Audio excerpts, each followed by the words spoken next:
je suis porteur d'eau. Ici, dans la capitale du Szechuan. Une province imaginaire de l'Empire du Milieu, une petite société où règne la pauvreté, des dieux à la recherche d'une bonne âme qu'ils pensent trouver dans la personne d'une jeune prostituée.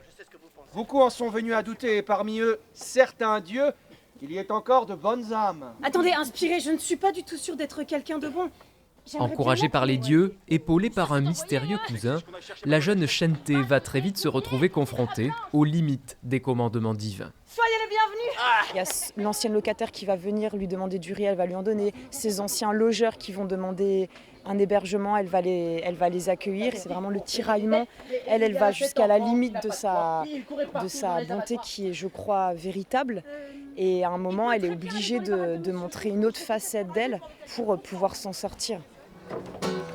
Pour la première fois, c'est un metteur en scène extérieur à la troupe qui l'a guidée dans cette pièce de Bertolt Brecht. J'avais quand même un peu d'appréhension parce qu'ils ont un fonctionnement de copains, de bandes organisées, que moi je ne suis pas de la même génération, je venais de l'extérieur avec une autre esthétique.